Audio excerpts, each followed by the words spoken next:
there are ways to curate your life so you get the best from these forms of tech without having to just accept the bad stuff that comes along with them. And I think that's the key goal here. That's certainly my goal. I don't want to turn my back on tech. I want to embrace it fully, but in embracing it, recognize what it's doing that's negative. Do you know anyone who doesn't wish that they spent less time on their phone? Not many people. It's funny when I speak about this, and it's been a while, but when I'm in a room with people and I ask them a question, I often begin the event by saying, all right, I want to get a sense from 1 to 10 from all of you. How do you feel about your phone use? Where 1 is, I'm completely happy. I wouldn't change a thing. It's only brought joy into my life, makes my life better. It's enriching my experiences, blah, blah, blah. To 10, it's destroying my life. So that's the spectrum. And I ask them to close their eyes. So they're all doing it individually. And they put their hands up at 1, 2, 3, 4, 5, 6, 7, 8, 9, 10. And the vast majority of people give a score between a 6 and a 9 out of 10, which says that they feel that the phone has done a lot of harm. It's brought a lot of damage. So there are some people, though, you watch them, you say 1, you start at the number 1. They'll be like, if you've got 200 people in a room, there'll be a couple of hands that go up at 1. And I'll often ask them afterwards, not usually on the spot, but I'll say to them, like, tell me about your phone use. And they'll say things like, I'm in tech. I know I'm unusual this way, but I've got a lot of systems in place. I'm very careful. It's never people who are like, I just happened to stumble on a perfect way of using my phone. These are people who are serious about what they're doing. So there are a few people, but not many. So you need the weaponry to be able to fight back. You need the systems in place. I think the word systems is so critical with phones because they do everything they can to dismantle whatever self-control resources you have. And the only way you can fight back is by having habits and systems that mitigate, that help you overcome those many, many attempts from tech companies to circumvent those systems. What are the most common systems that you see people come up with? Is there a common thread between them?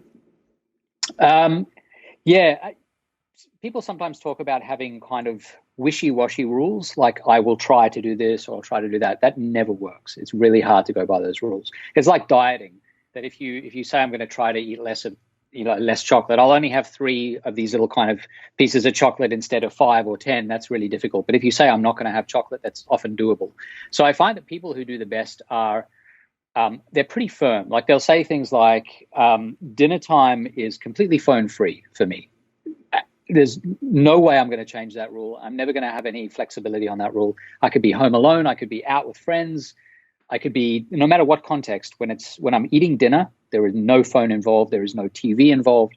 And those people seem to succeed. I know it's hard line, and some of them do have flexibility, and they'll say, I'm going to make an exception.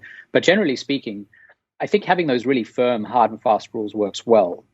And that's just one example, but generally having a very firm rule and establishing a habit, I think, is really important in this domain. I would agree. The best strategy that I've ever had has been keeping my phone out of my bedroom. I know that you've mentioned previously that you try and do that, but it is it's like a multifaceted way to wreck your day. Like you can wreck tomorrow before tomorrow's even begun. It's true.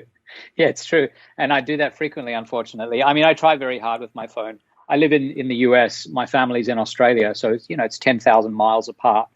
And I'd say once a year, there's a phone call that comes in in the middle of the night. And I feel like that I want to be able to answer that call when it comes in. Maybe once a year is an exaggeration, maybe once every 2 or 3 years. But it's enough that it weighs on me. And so I've decided that a bit of flexibility on this rule is justified. So I'll go for 6 months with the phone out of the bedroom.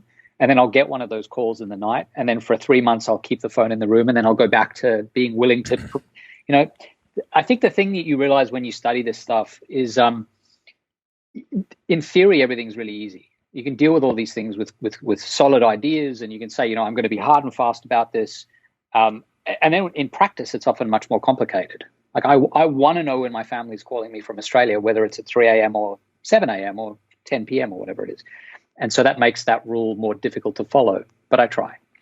That's the sort of the crux to probably what a lot of today's conversation is going to be about, that there are particular things which occur objectively on one side of the phone. There are particular goals objectively which you want to achieve on the other side of the phone. But then there's like the phenomenological experience of being a user of a device. And that's where everything kind of goes out the window. Yeah, I think that's right. I think, if you describe what a phone is to people in, say, the year 2005, 2 years before the iPhone was introduced, it's not that long ago. It's like 16 years. It's a decent amount of time, but it's not a huge amount of time. I think the idea that the phone would change everything for everyone, it would be something that you'd be getting notifications in the year 2020 or 2021 saying you've been on your phone on average for 6 hours a day, and that's not unusual. People would have said that's crazy. I mean, there's no way that's going to happen. And then when you actually use the device, you realize how compelling it is and how hard it is to resist. So you're right. I don't think it is the kind of thing that until you're actually in the midst of using it, you don't get the full sense of just how much time just ebbs away. It's incredible. What are some of the psychological hooks and techniques that you looked at? What are some of the tools that are being used? There are many of them. There are a few really big ones. So one of the big ones is variable reward. So it's basically getting rewards from the device that makes it a lot like a slot machine. A lot of people have used that metaphor to describe it. That the phone is a slot machine that delivers jackpots every now and again. And it might be in the form of an email that you get. It might be in the form of, you post something on social media, you get this great flood of positive feedback. People are reposting, retweeting, regramming. Some famous person picks up a tweet and suddenly it goes viral and thousands of people are commenting on the thing you said. And, that's a big flush of positive feedback, but it's unpredictable. And it's got to be unpredictable, because if it were predictable and you knew when the rewards were coming, they were the same size every time, the same intensity, we'd lose interest. Humans, and basically every other animal as well, are very sensitive to variable rewards. So those are baked in. Goals are another one. Humans are very goal-oriented, and other animals are too, to an extent, but we focus a lot on round numbers, the idea of having 1,000 likes, 1,000 follows, all that sort of stuff. Those metrics matter in ways that are a little bit silly. I remember, I think I talked about this in the book. I remember running a marathon, my first marathon, which was a decade ago. And I remember how focused I was on those round numbers. Like the idea that a 329 was materially different from a 331, but that a 327 was about the same as a 329 makes very little sense. But it was so compelling to me. Like if I didn't get under 330, or if I didn't get under 4, as it happened, the marathon went worse than planned. If I didn't get under 4, I was going to be in a lot of trouble. So these goals are another big part of what the devices do, and they'll reward you. They'll turn experiences into games. Like even Inbox Zero, this idea of getting to the end of conquering the game of email every day, that's a problem as well. So goals, variable feedback, and then there's a big part of it is social. So, like there's a sense of, I know in a lot of communities when people are, say,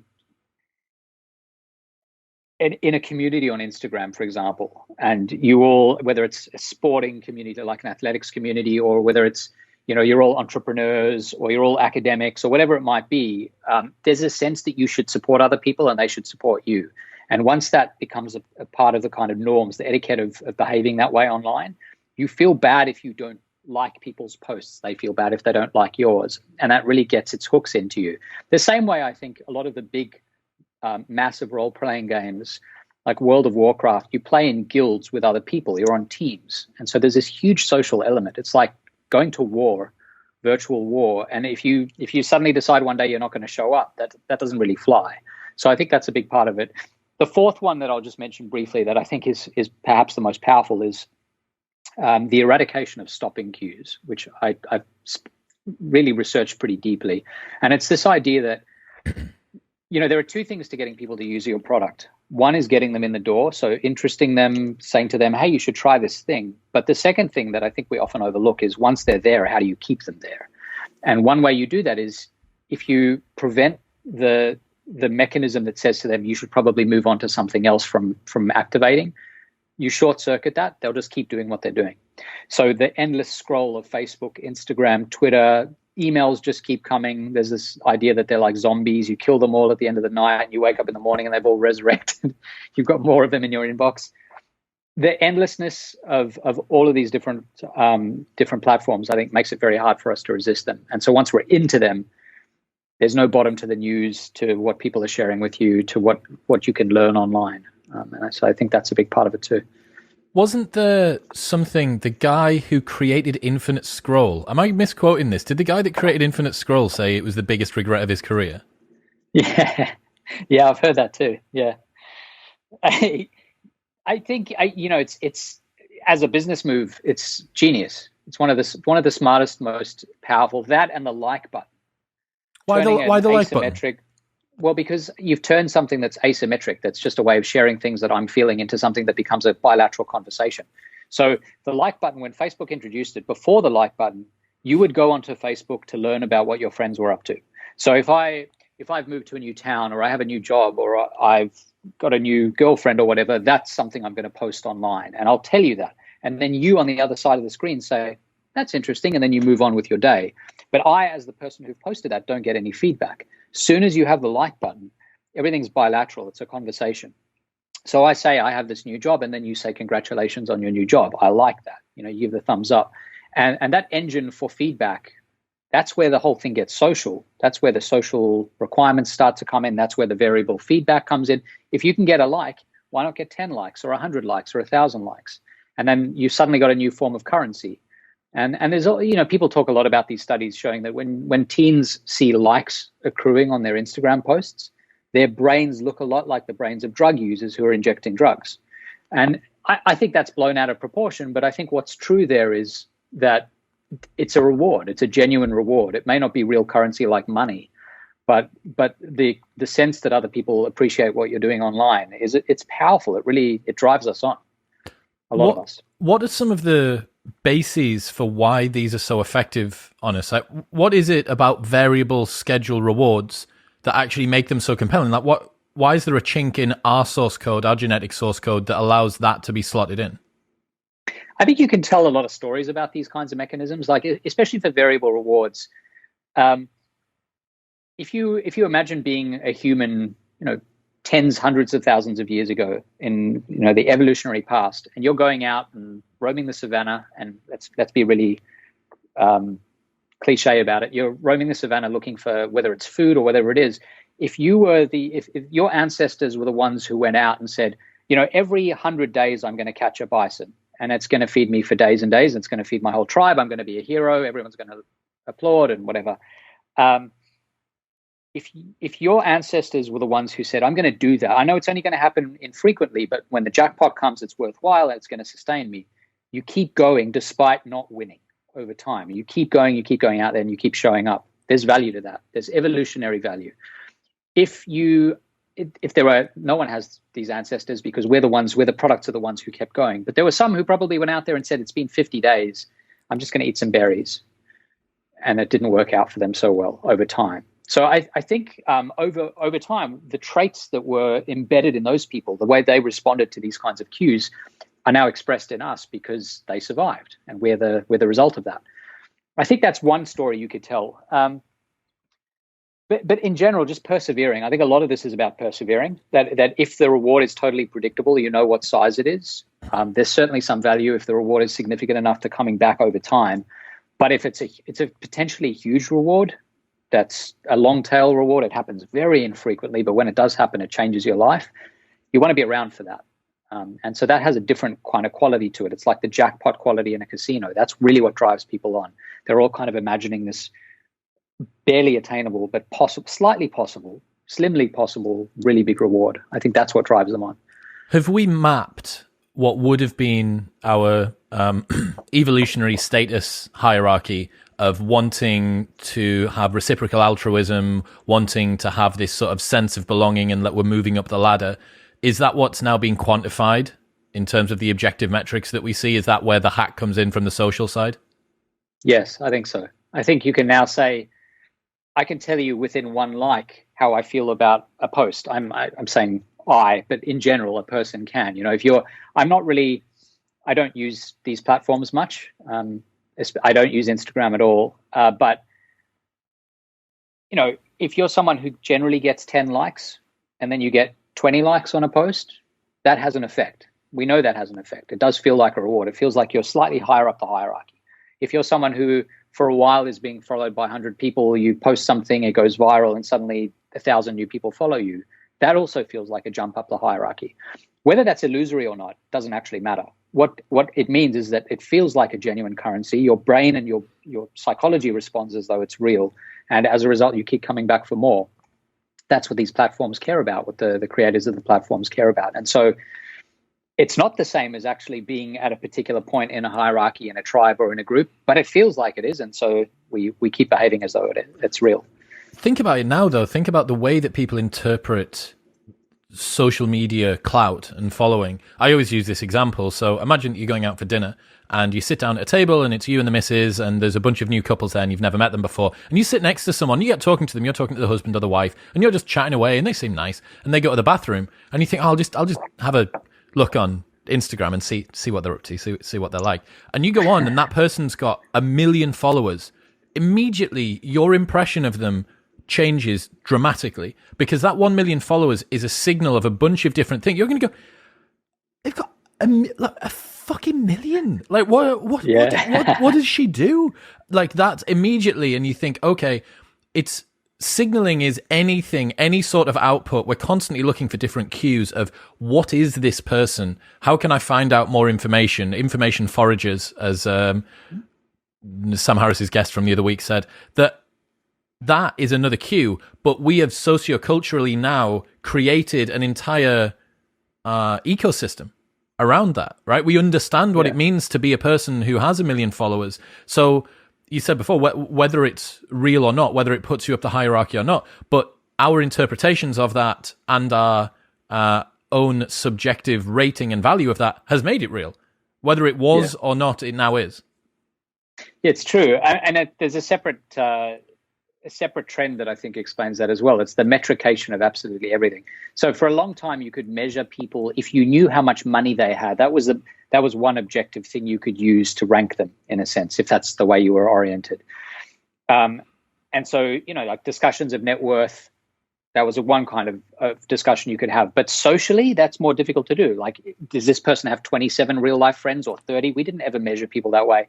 But this metricization movement means that beyond things like net worth, you can measure a whole lot of new things objectively. Like social currency now is measurable in an objective way. So yes, I'm sitting at a table with someone that in my head I'm valuing as a person with 500 followers, and it turns out they have 1 million. Well, there must be something incredibly interesting or eccentric or worth knowing about them that I perhaps don't know. And some of those things might be observable, right? If this person's a model, I probably got some sense of that from sitting at the table with the person. But if this person's just incredibly bright and interesting, and I haven't yet got that sense, and people follow him or her because of that, just that content that kind of, unspools, that's a fascinating thing, right? And that makes me way more interested in actually getting to know the person. So I think some of it's real, some of it's not real. What's interesting about the example you gave is the ambiguity in a lot of cases. Like, why? What is it about you that makes you that person? You would have gone under the radar before the social media era began.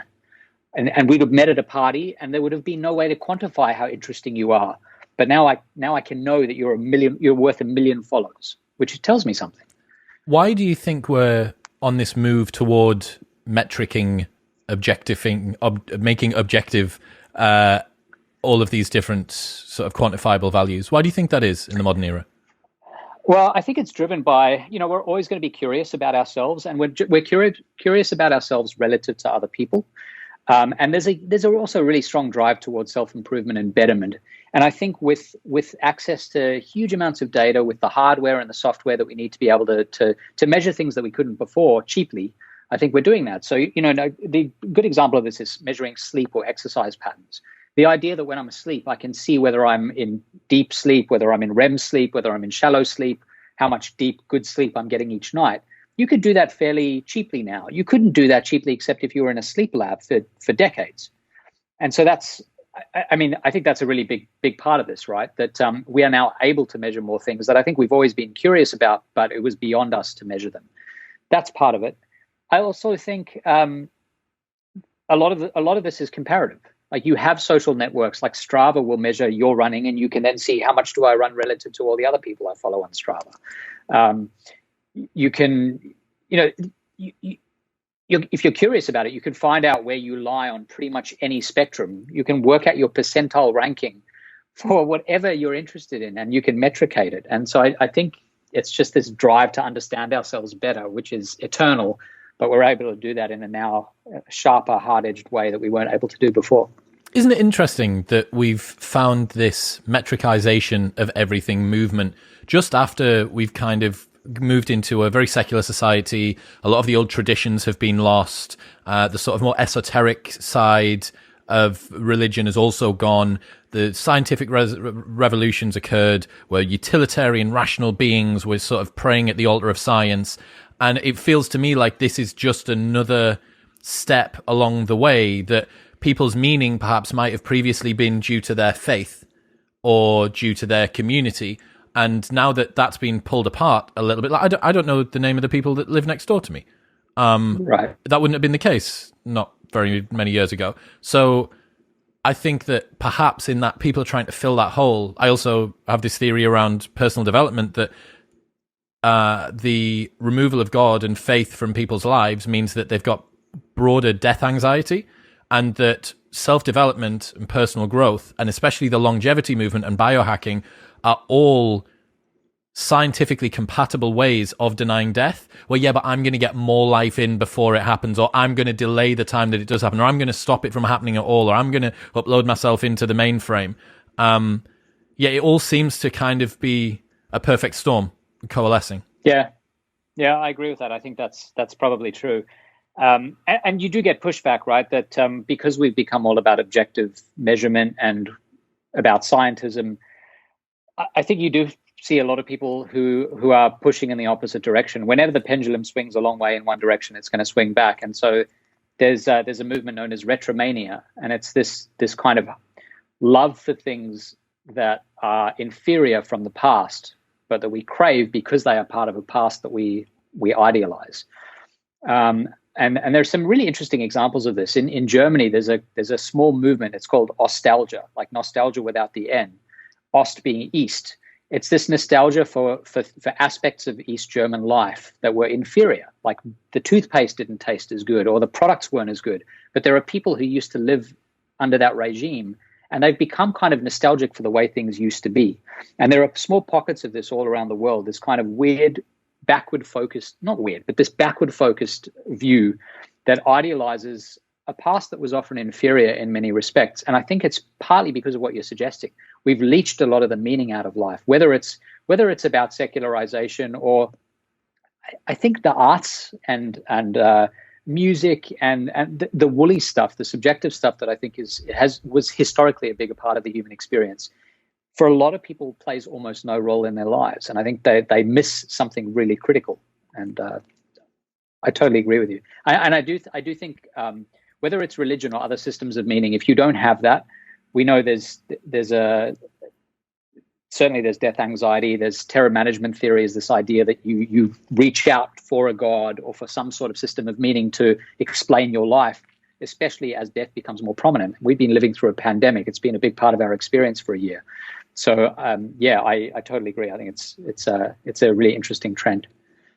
Talking about the target thing and how we're so sort of teleological as beings, I was reading The Happiness Hypothesis by John Haidt, and I know it's not very new, but it was the first time I read it, and it's awesome. He talked about one of the reasons why we have a shocking thought and we can't get it out of our head.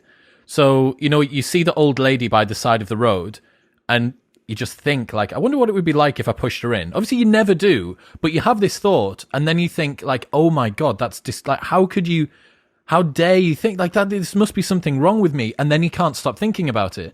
And he was talking about the fact that as soon as you set that objective out there, what your brain does is it constantly measures how far you are away from reaching that objective. Even if your goal is to be away from the objective, like not eat more food, a lot of the time when you're trying to diet, you're actually obsessing about food when the next piece of food is coming, even if it's on a restricted calorie diet. And it makes a lot of sense that as soon as a target is set, even if the target is to decrease rather than increase what you're doing, it causes you to actually obsess about what is going on a lot more.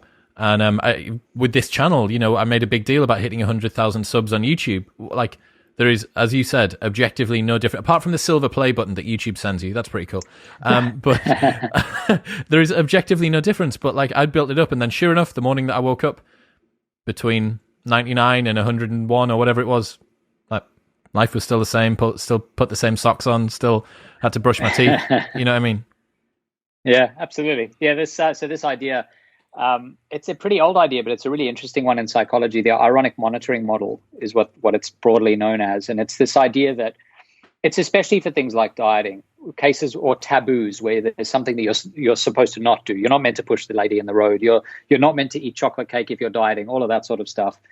But you're right. The only way to know that you're not doing that thing is to keep comparing what you're doing to that thing. That's the irony. That's the ironic monitoring part.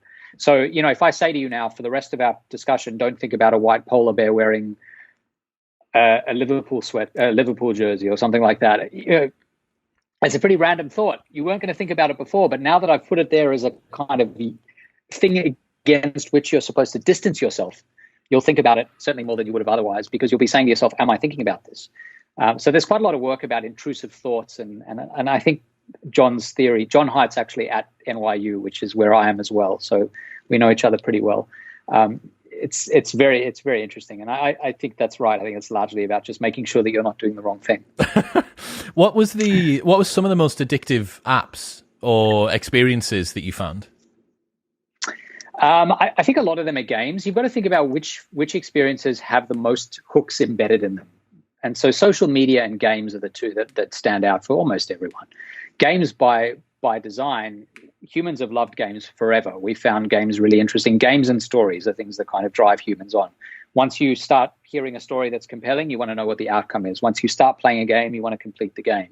And so if you're designing a game and it's a game that you can keep updating with new levels and new features, you can basically string people along indefinitely. It's like, imagine reading an incredibly good book that never ends. Like every time you're at the last chapter, the author just tacks on another chapter on the back and it just keeps unspooling forever. That's what the best games now that keep having new mods and features added onto them are like. There's no way to kind of conquer them in a way that you could in the 80s and 90s and 2000s, early 2000s. So I think games are a big one. And then certainly social media for obvious reasons. It's got the variable feedback hook. It's got the goal hook, the social, etiquette hook that you've got to kind of be on there to show your face. The absence of stopping cues, removing the feeds, the bottom of the feed, all of that sort of stuff, all embedded there.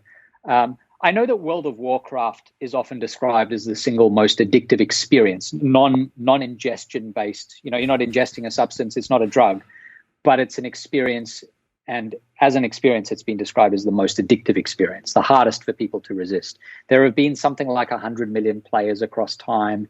And by some measure, half of them say that they are sort of obsessive about playing the game. I have a friend who he's a game designer himself, and he's a professor of game design. If anyone knows about game design and the mechanics of design, it's this guy.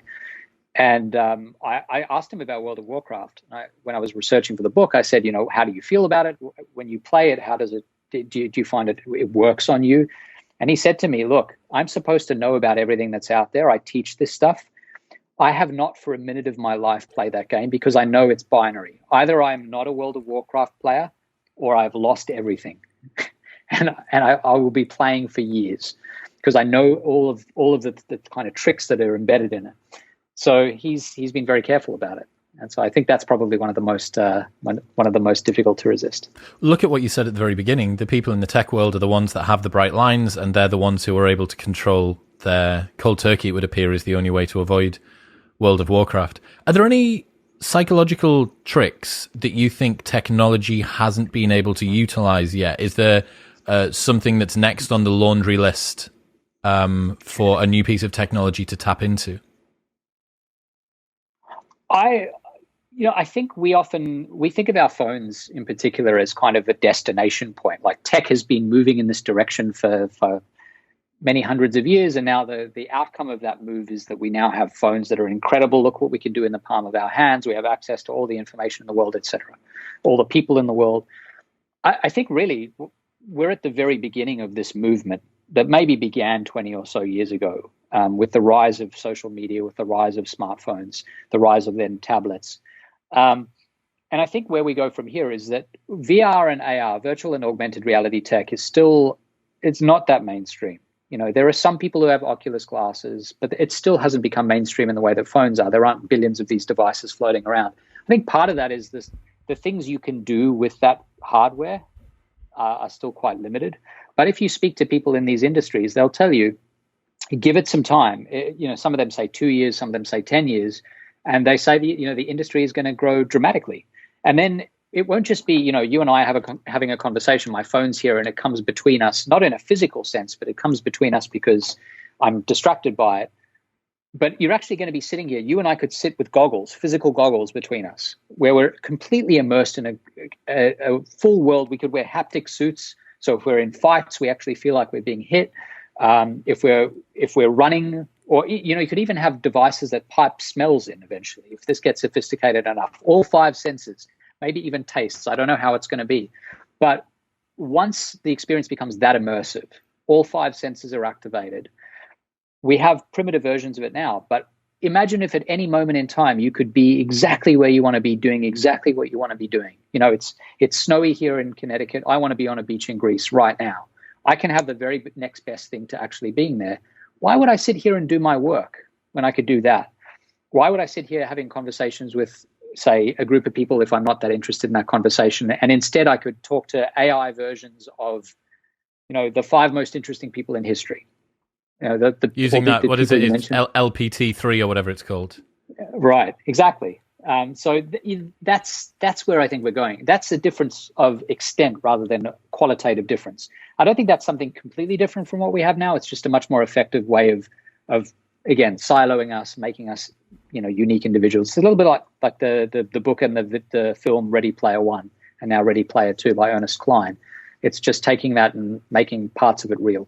It's the delivery mechanism, right? Was it your book or someone else's where I read about the upper bound on being able to change people's opinions through a phone versus through VR, and there was something to do with people's paper usage meant that they had a long-term different view of tree felling.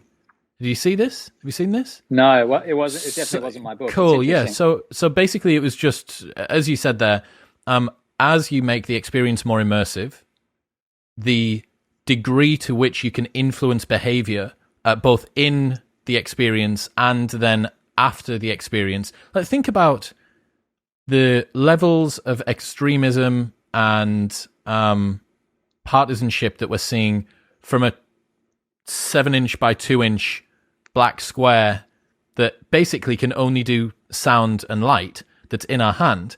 Like, let's switch that around to a fully immersive experience where you can't tell the difference between, like, that's going to be, there's going to be some really big changes that need to be made. And I get what you mean, that there's a maximum number of psychological hooks, but the depth with which you can get the hooks into it changes as the platform increases. That's a really good way of expressing it. I think that's exactly right. I can tell you, I gave a talk about this at a conference about 3 years ago, and at the conference they had this VR demonstration. So I'm there speaking about the ills of tech, and then there's a VR demonstration. I was like, I should probably check out the competition here. So I went and did this experience. It was 8 minutes long. It involved a haptic suit, so I could feel like pressure. And it was a Ghostbusters experience. I was never a huge Ghostbusters fan. I've watched the movies maybe once, but it was like the most incredible 8 minutes. You're in New York City. You're in the top of a building. You're chasing a ghost. You have this thing that acts as like whatever the ray is that you're shooting. The ghosts go through you, and the haptic suit compresses. So it feels like they're actually. I didn't know that ghosts could actually influence. You shouldn't feel them, but in this little world, you could. And I remember thinking, that was so much fun. Like, I like video games. I play some. I've never had that much fun. That 8 minutes was just like so rich. And if you'd said to me, you can forego eating and sleeping, and for 24 hours, we'll expand this 8 minute experience to 24 hours, 100% I would say yes. But imagine if that's available for the rest of your life. It really scared me a little bit, because I realized just how deep those hooks were. And I'm a guy who's really thoughtful about this, right? If anyone's going to push back, it's me. And I was like, yep, sign me up. I'm done. I'm good. That's exactly what we said at the beginning. The difference between what's happening behind, what we can see objectively within the programming, objectively what your goals are, but then the experience, what the phenomenology of that's like. I went to ... in London, which was the world's first AR, VR, and holographics Jeff Wayne's War of the Worlds experience. Oh, wow. So I had the world's first PhD in immersive storytelling on the show about a year ago, Dr. Sarah Jones. And she said, you need to go to this thing. It's the most advanced technology for augmented reality and everything. And if you've ever been to Edinburgh Dungeons or a sort of a tour where there's actors and they're interacting with you. So, dude, you arrive at this place that they've created, and for 2 hours, from the moment that you step in there, actors are interacting with you and walking you through the streets of London, and the posters are up, and it's you in a small little group in there, and then they'll pass you on to another person, and then you're in a boat. And at each different stage, this one was augmented reality, and you're seeing all of these things moving around. Then, get into this huge big hall and put the headset on and the haptic feedback thing, and you're moving around. And it was for 2 hours, including a break in a bar, a virtual reality bar in the middle of it. And then you kept on going. It was the date that I went with was awful, but the experience was fantastic. So I kind of didn't really care that I'd paid for her, because I was like, well, it was at least worth double the money, so it kind of doesn't matter.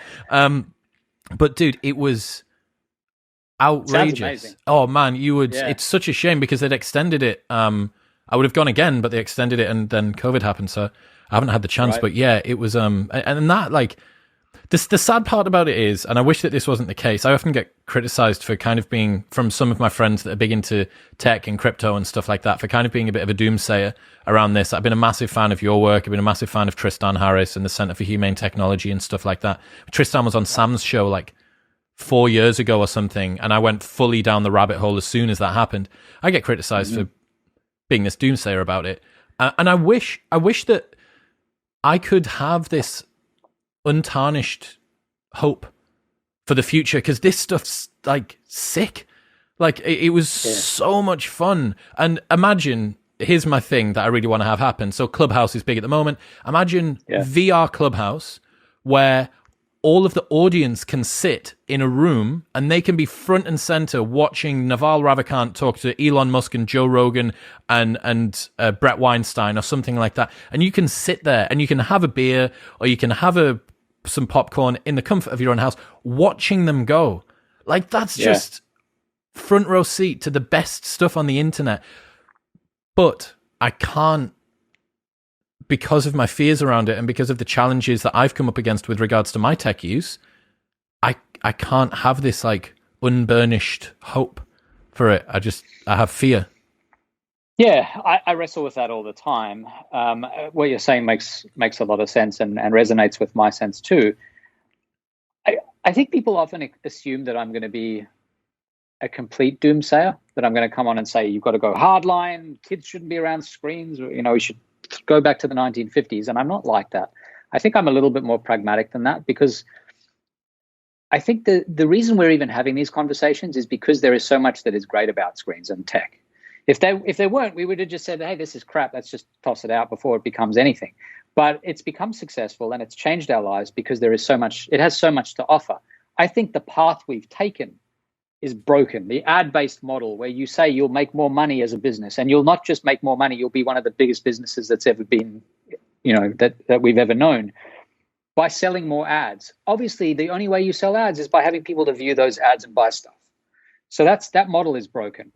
So there are certainly things we could fix about the way the world is now, the screen-based world. But I think for individual consumers like you, like me, like lots of other people, we can take a lot of the good. Like if that happens, if what you've just described, this kind of VR version of Clubhouse happens, you could go once a week, choose the best show the way you might. When I was in New York City, maybe 10 years ago, there was a time where once a week I would go and see a live band. It was amazing. I could have done it every night, but I said to myself, do it once a week. I could have developed a kind of unhealthy obsession and I would have been out every night and lost all my money, and it wasn't cheap. But it was a lot of fun. You could do that here, right? You could take the best of that. You could pick one conversation a week. I know it's hard sometimes to plan this stuff because it happens on the spur of the moment, but I'm going to go watch one of these a week and have a beer while I'm watching that. There are ways to curate your life so you get the best from these forms of tech without having to just accept the bad stuff that comes along with them. And I think that's the key goal here. That's certainly my goal. I don't want to turn my back on tech. I want to embrace it fully, but in embracing it, recognize what it's doing that's negative, and then try to excise as much of that negative stuff, that baggage, that crap that distances me from the people I love, that makes it hard for me to get work done, while also enjoying the fact that, hey, there are good things about Clubhouse and Twitter and Instagram and Snapchat and Facebook and whatever else. I don't want to be a Luddite. I want to get as much of the good stuff without the bad. What are some of the tactics that you use to ensure that happens in your own life? The first thing is knowing what is the good stuff and what is the bad stuff. Do an audit. Ask yourself, what about my tech use brings me benefit, utility, joy, or makes me feel a sense of awe. Whatever those things are, do more of that. And there's a company that it would interrupt people as they were using their screens. I had to opt into this, and it would say, what are you using now? And it obviously knew that. And how do you feel about it? Are you happy or are you sad? And you'd learn something about which things people were doing on their screens brought them joy and which things didn't. You could do an individual version of that. I know that much of the time I'm, especially after I'm finished playing a game or after I've been on social media for a long time, I don't feel great about it. Google Maps as a utility, it's like one of the greatest things that was ever developed. That part of tech, the utility part, the taking things that used to be time consuming, that used to get in the way of calendars, life, reminders. Brilliant. I'm all for that stuff. I'm never going to get addicted to my calendar, but it's going to only make my life better. It's going to save me time for the things that really matter. So I'm a very big utility tech person. That's why tech was originally invented. It wasn't invented to come between people. It was invented to let you get the stuff that was annoying done fast so that you could then have time with people. So I think understanding better what are the things that, and also what are the hooks that get you. I know which stuff gets me. And I know if a program has those hooks in it, it's probably going to be hard for me to resist. The same way my friend said, World of Warcraft, not even going to go near it. I know I'm in trouble. And from there, you can install systems. Like, just decide what you want to do. Either you can use software that's going to gate you after a certain number of hours, or you're going to have hard and fast rules. The dinner rule is one that we do have in my family. I have 2 little kids. My wife and I, we do not use screens around them. They watch a bit of TV, but they certainly don't use phones or tablets. So yeah, you don't have to be too hardline about it, but I think the knowledge, the understanding of what drives you and what makes you happier and brings you well-being is important. And then knowing what kinds of things you can do to short circuit the hooks. On your phone, turning off notifications, making the phone grayscale if you're one of those people. That stuff's really effective. So try it out. Just be an experimentalist. Yeah, I've been through a lot of these in an effort to curb my phone use. I've got 2 different devices. One of them has social media on, but is only Wi-Fi.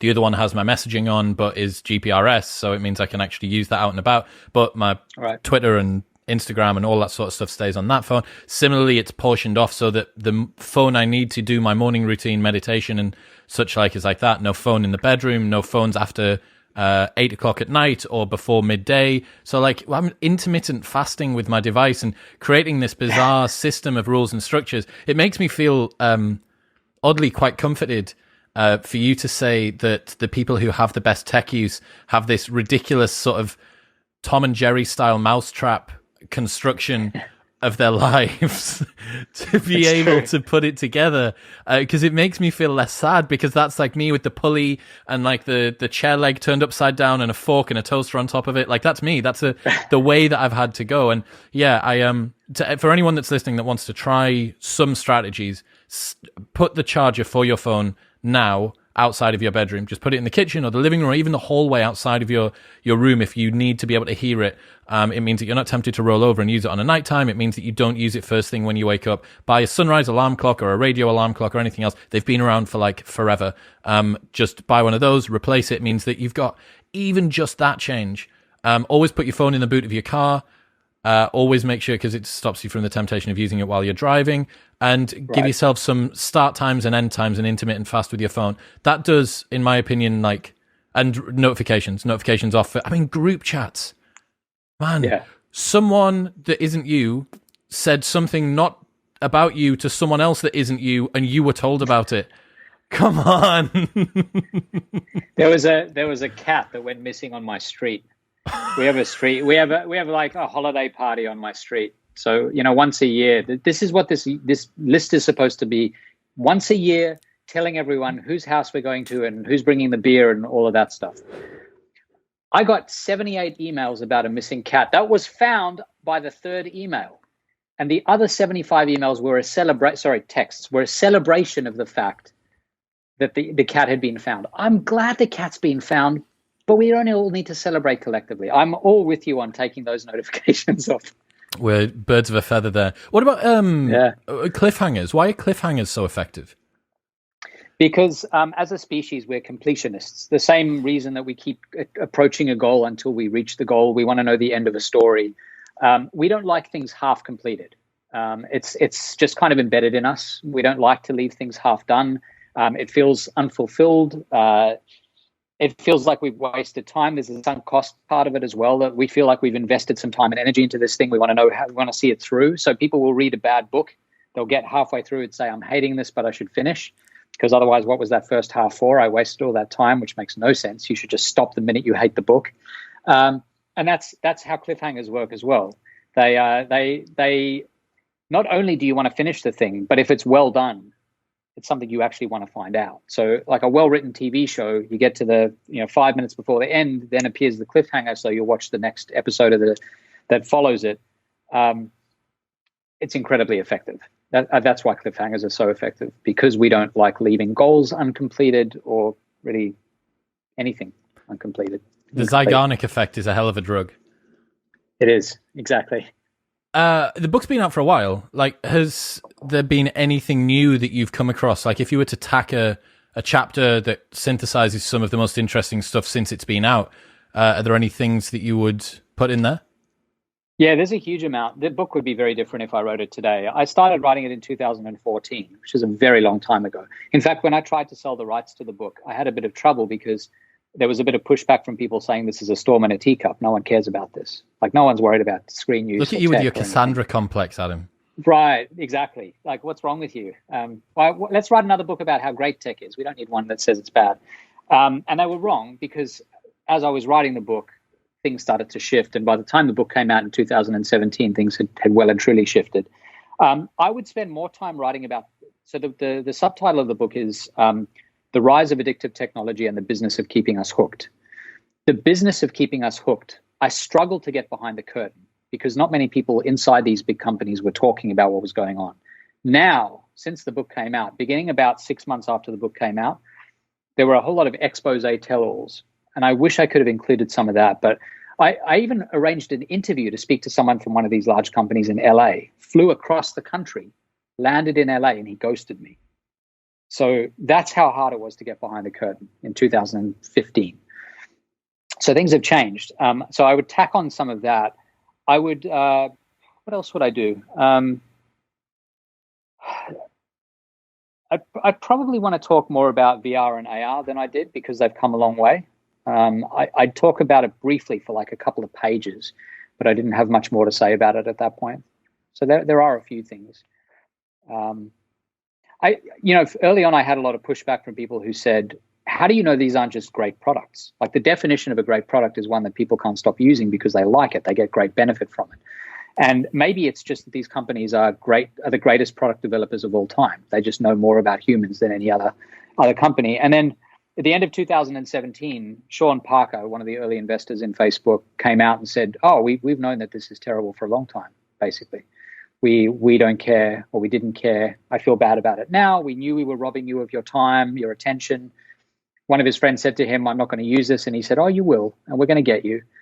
I mean, this is a guy who was talking about how people inside Facebook's inner circle were talking in 2004, 5, 6, and they knew exactly what they were doing. It was predatory. And so I'd put more of that in the book as well. I think that's one of the things that I often try and get across when I have this conversation with people for the first time, sort of the first touch of the red pill, the digital red pill. I try and put across that it is an unfair fight by a magnitude that you can't understand. There are thousands of data analysts, some of the most powerful algorithms on the planet, and several tens of billions of dollars behind every single swipe and press of your thumb. Yeah. And you just think that you're dancing through the daisy field that is Facebook or Tinder or TikTok, but it's not. It is very, very curated. I was told recently that apps and websites specifically are able to detect someone's level of ambient anxiety just through the movement of their mouse and the way that they're moving around on the screen. That they've been able to infer if someone's feeling a little bit more anxious, and that means that you can perhaps target, oh, well, this person might be more susceptible to a chocolate ad, or this person might actually need an alcohol ad, because the movement of the mouse is in a particular fashion which has been associated with other people in anxious states. If it's not true, it will be. So that's how most of this stuff works. You know, it sounds interesting, it sounds plausible. Whether it's been operationalized is another question. But it sounds absolutely like if it's not happening, it's one step from where we are, and it shouldn't be that hard to implement, right? As long as you can gather the data and process the data. I know some researchers at NYU have done a lot of work on what you can tell about people based on how they're moving a mouse. So I'm sure that's true. You can tell about indecision, for example, which makes sense, right? If you're moving a mouse, the pace at which you move, the acceleration, if I want to go from here to here and I go, zoop, there's no indecision. I'm decisive. I know exactly what I want to do. If I'm wavering and I'm kind of like, you may not recognize that as a person using the tool, but it's absolutely written in every movement you make. And if you have the data, you have the coordinates, all you need is the X and the Y. You can say this person's a little bit unsure, and then you can make decisions on the basis of that. I totally believe it. What are the implications around childhood development and using these devices? Have you looked at that? I have. We don't really know. And part of the reason we don't really know is the tech is fairly young. The research on the tech is even younger. So in 2007, when Apple introduced the iPhone, the first gen, there were no researchers doing work on this. It took us a few years to catch on, which means that we've never really had kids who were born into the phone world. And very few kids get a phone when they're born. You know, like as a 4-month-old, you're not using a phone yet, or you shouldn't be. And so it makes it difficult to know exactly what it's doing to, especially infant development, toddler development. There are a few hints though. One of the hints is that if all of your social experiences are mediated through a phone, you get very poor feedback, low fidelity feedback that takes a long time to reach you. So everything you do on a phone, if you're speaking to someone else or on a screen, is lower fidelity, contains less information, and it's less rich. It's poorer information. So if I'm a kid and I'm in a room with another kid, I take that kid's toy. The kid bops me on the head, and I'm like, oh, that didn't work out so well. I shouldn't take the kid's toy. Or I should, but I should make sure that I'm aware that that's going to upset the other kid. You learn that really fast by doing. You learn it much more slowly if you're trying to work out like what's the social effect of my actions through a screen. Just think about bullying on social media. The kind of bullying that goes on social media wouldn't happen in person. Most of those bullies would not be able to do what they do staring into the face of the person, into the eyes of the person they're upsetting. That's not how humans work. But if you distance us, give us social distance, psychological distance, we'll do all sorts of terrible things. There's research on that going back to the 40s, 50s, and 60s. So I think that's one big effect, that kids are going to be socialized more slowly to the extent they spend time behind screens. They may not be fully socialized at all in certain respects. One of the things we learn to do by being in the presence of other people is we learn to distinguish subtle emotional changes, especially facial expressions. So the difference between frustration, fear, anger, sadness in facial expressions, as adults, most of us can do that effortlessly. I can tell what someone else is thinking. Kids need to learn that. It takes a bit of time for them to get there. And if you're looking through a screen the whole time, you know, I have the sense that you and I have eye contact right now, but we're looking at a screen and we're looking at a camera. It's not quite the same as actually looking at a person's eyes directly. So I think a lot of that means that kids are going to be developing a little bit more slowly, and maybe some of the faculties won't fully emerge until they have more face-to-face experience with other people. I remember I was out for dinner in Dubai in November with a young couple, and they had the kid. And when I think he must have been about 3 or 4, and when he was getting a little bit unruly, one of them would just get the phone out and put YouTube on and just plop YouTube in front of the kid. And I remember thinking at the time, I was like, well, from my perspective, I wanted a quiet, peaceful meal, so it was quite nice for me. But I wonder what that's doing to the child's development. Like, what does it tell us during our most formative, most developmental years, that when you face discomfort or hardship, you can anesthetize that with a screen? Right. Yeah, exactly. And this is, as a parent of two young kids, I'm constantly faced with that question. Right? It's always easier to give your child the phone. It's always going to be easier. It's an incredible tool. It's an amazing pacifier.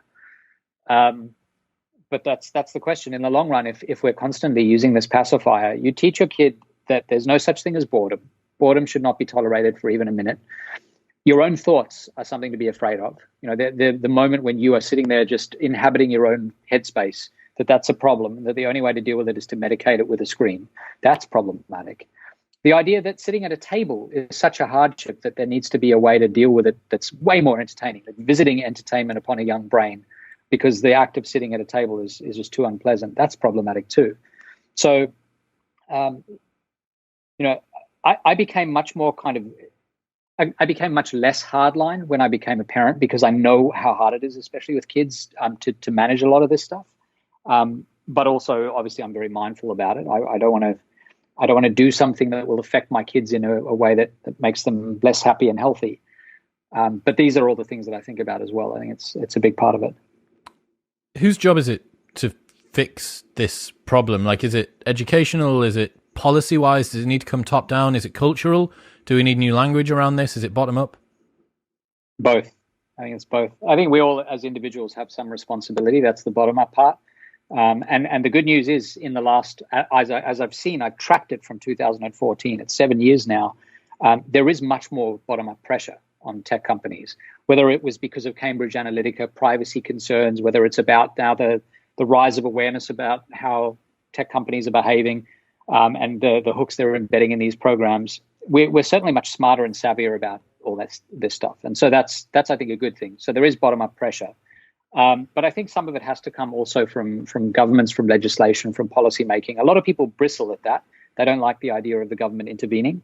But the government intervenes on so many things that I think I'm not opposed to it if we can find the right kinds of interventions.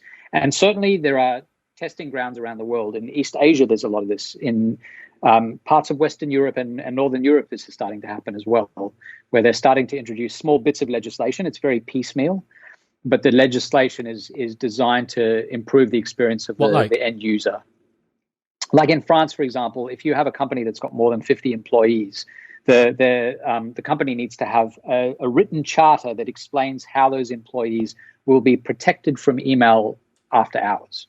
So what will the company do? Will it batch emails? Yeah, I think maybe it's not exactly the right move. The details might not be right, but the idea of having companies say, you know what, I guess we don't need to send you emails at 2 a.m. So what we're going to do is batch them. And then when you wake up at 7 a.m., we will release a tranche of emails that have been stored overnight.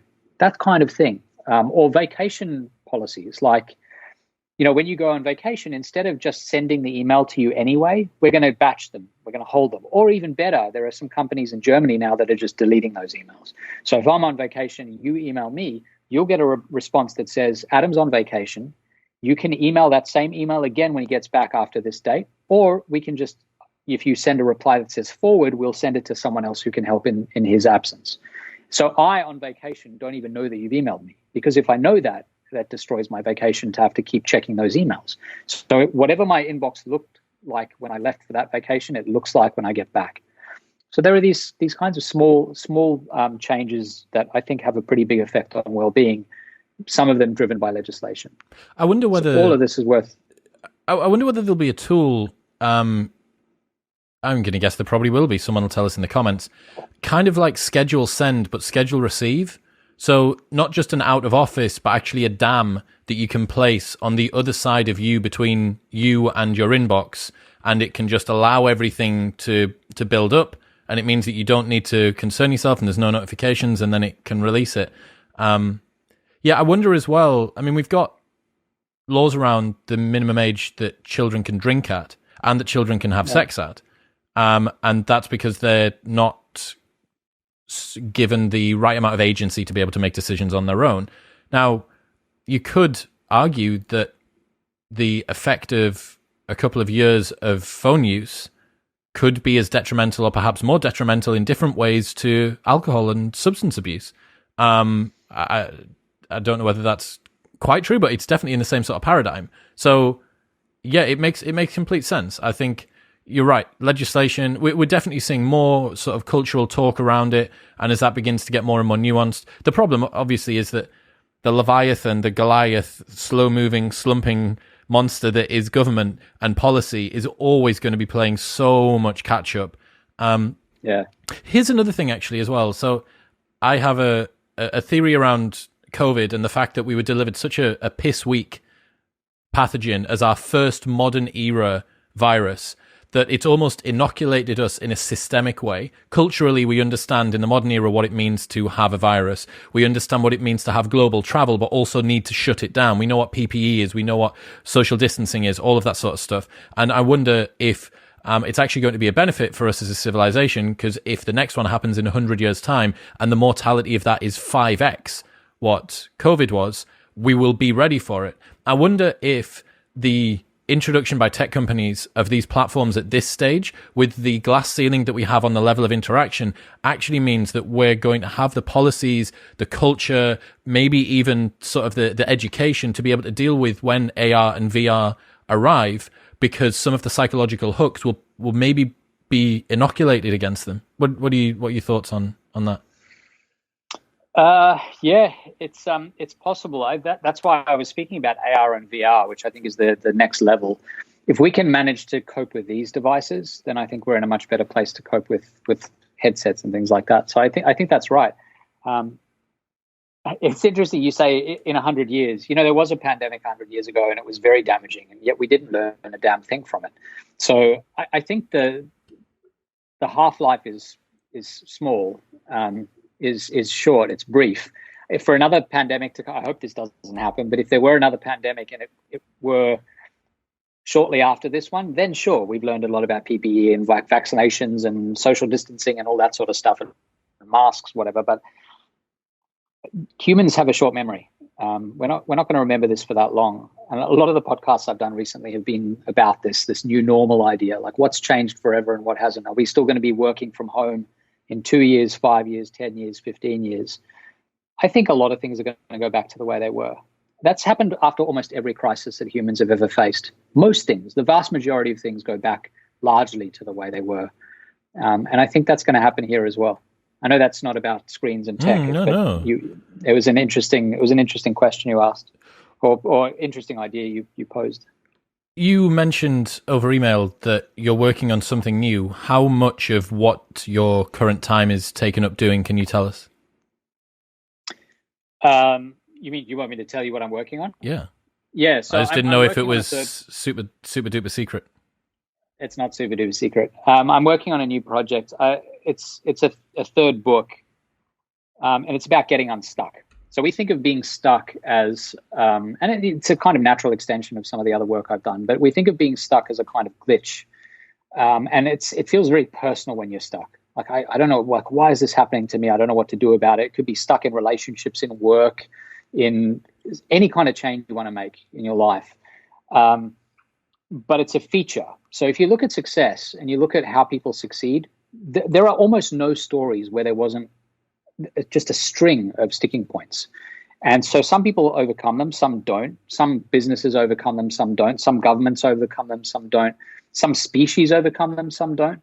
And the question is, what are the kind of tools and tricks you can divine? Like, what can you extract from all of this to learn? You are going to be stuck. We're all going to be stuck at some point. We collectively have been stuck for a year in some respects, physically and otherwise.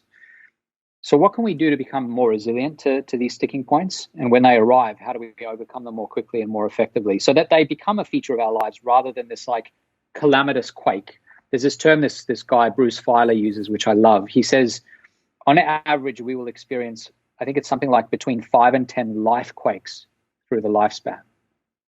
And a life quake is just one of those colossal events. We have a lot of small changes in our lives, but a life quake will be a really big event that will really shake the foundations of your life.